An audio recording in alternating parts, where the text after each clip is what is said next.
bienvenue sur la chaîne Sultan Tech. Dans ce nouveau projet, on va vous montrer comment faire un permutateur de tension. Donc, cette vidéo, c'est la partie simulation. Il y aura la partie pratique après. Donc, sans plus tarder, nous allons sélectionner un transformateur. Donc, je propose 6.17. Ensuite, une lampe. On place une lampe. Donc, on ajoute encore une lampe. On va ajouter encore une lampe, comme vous le voyez. Donc, ce montage est très pratique. Donc, ça, comme vous l'entendez, permutateur de tension, non? Donc, soit la lampe ici s'allume, soit la lampe ici s'allume en fonction de l'impulsion que vous allez donner. Donc, sans plus tarder, vous allez placer le relais. Après avoir placé le relais, vous allez relier l'autre sortie à une lampe, l'autre à une lampe. Donc le point commun qui est ici en bas là, donc vous allez relier la source d'alimentation alternative. Donc on va ajouter, donc sur Proteus, pour avoir la source d'alimentation alternative, il faut taper alternator. Donc j'espère que vous connaissez taper alternator pour l'appel des composants sur Pick Device. On va placer, ok, on va placer la source alternative semi en bas et déplace. D'accord, donc colle ça. Merci. Ok, donc on va relier la sortie de la source alternative à tous nos deux lampes là. Ok, donc la première partie est terminée. Donc pour pouvoir alimenter les relais de contrôle, il nous faut une batterie. Donc vous pouvez utiliser une batterie ou une source d'alimentation DC 12 volts si vous utilisez un relais de 12 volts et ainsi de suite. Donc après avoir sélectionné la batterie, ok, vous voyez la batterie, donc 12 volts B1, 12 volts. Ensuite on va chercher une diode oui, pour empêcher les aléas. Donc vous savez tous les composants électroniques ont quelques aléas. Donc on va ajouter une diode de roue libre. Donc ok, donc vous savez la bobine est une inductance, donc il peut conserver de l'énergie. Donc la diode va décharger ça en cas où on n'alimente plus. Donc on va connecter, on met ça, on met la diode en parallèle. Donc veuillez bien respecter, vous voyez le sens, donc il faut bien respecter. Ok, donc d'ici peu vous aurez la vidéo du schéma pratique sur la chaîne Sultan Tech. Vous voyez, donc après le plus de la batterie à la cathode de la diode, ok, et le moins à l'anode. Ok, c'est bon, on va essayer. Oui. Donc on change les paramètres de notre source d'alimentation AC. Donc clic droit sur la souris et ça va apparaître. On va trouver que c'est sur 6 volts. Donc on veut 220 volts, on tape 220 volts et 50 Hz. D'accord.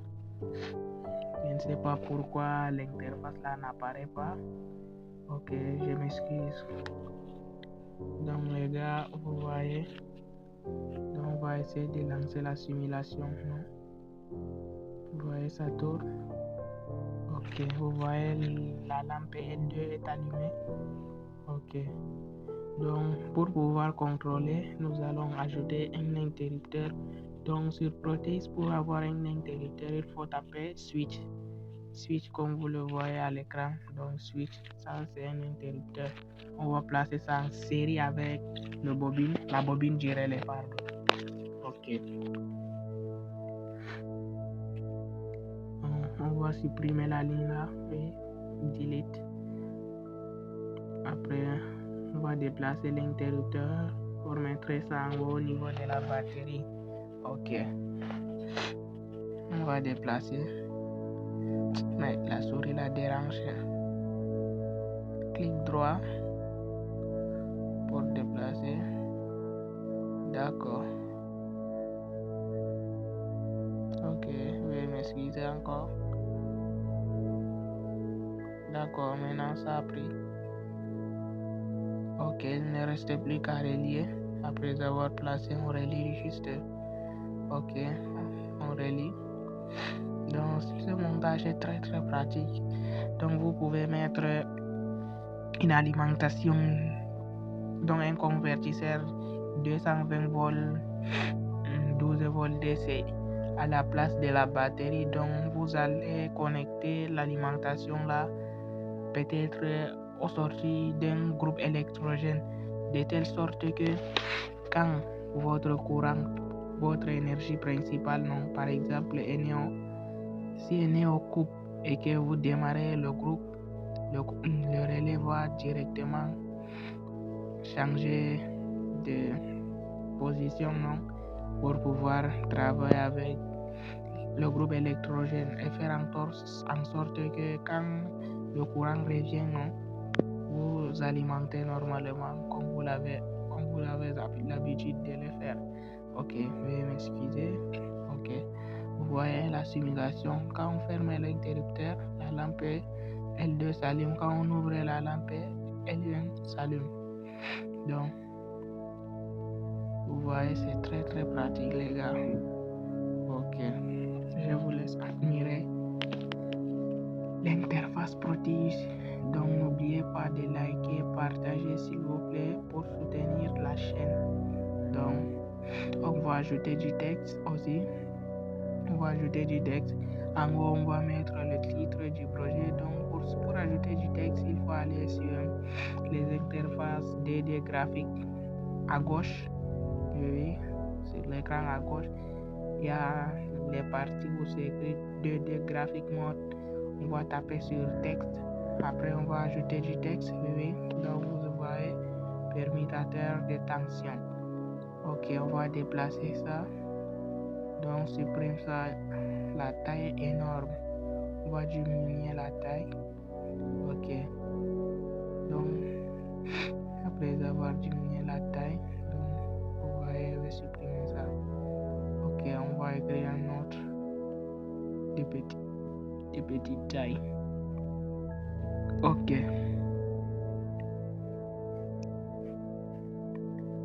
Donc, permutateur de tension. C'est un projet très simple et très pratique pour les gens qui ont des sources d'alimentation. Donc, vous pouvez faire l'inverse du montage là. Ok. À la place où j'ai mis les lampes là, vous pouvez mettre deux sources d'alimentation. Vous savez, non, vous connectez ça. Donc, de telle sorte que quand le relais est fermé, c'est l'autre qui va fournir l'énergie. Et quand le relais est ouvert, c'est l'autre qui va fournir l'énergie, et ainsi de suite. Donc, on place notre texte. Ok. Clic droit pour déplacer, on maintient. Ok. Ok. Donc, les textes, on va ajouter encore. Donc, mon initial. Je vais ajouter mon initial. @sultantech. Donc, je vais mettre ça ici en bas. Ok. Pas de problème. Merci. Je vais m'encourager, s'il vous plaît. Ok. J'espère que la vidéo vous a plu. Et si je fais une erreur sur les explications, faites-le moi savoir dans l'espace commentaire. Ok, je vous remercie. Vous voyez, donc je vous invite à mettre vos initiales et mettre un titre quand vous réalisez des projets sur Proteus. Merci. Vous voyez, c'est très pratique. Quand on ferme, la lampe L2 s'allume. Quand on ouvre, la lampe L1 s'allume. Quand on ferme, ainsi de suite. Donc, c'est un permutateur de tension. Donc, on peut aussi utiliser les contacteurs, non, à la place du relais 12 volts là. Donc, si on utilise le contacteur, on va changer la source d'alimentation du contacteur. Vous savez, le contacteur s'alimente 220 volts. Ok. Généralement, ce montage est utilisé dans des laboratoires. Oui. Donc à la place des lampes là, vous pouvez mettre une lampe comme lampe d'éclairage intensif et l'autre comme veilleuse. Donc si vous voulez fonctionner en mode veilleuse, vous sélectionnez le mode seulement, ainsi de suite. Ok, j'espère que la vidéo vous a plu. Donc vous voyez, on a changé la ligne là parce que c'était pas très professionnel. Et on supprime. Ok, merci. Donc n'oubliez pas de vous abonner, liker, partager la vidéo. Je vous attends dans l'espace commentaire. À bientôt pour une nouvelle vidéo. Donc, tu vas porter sur autre chose encore. Merci, je vous en prie.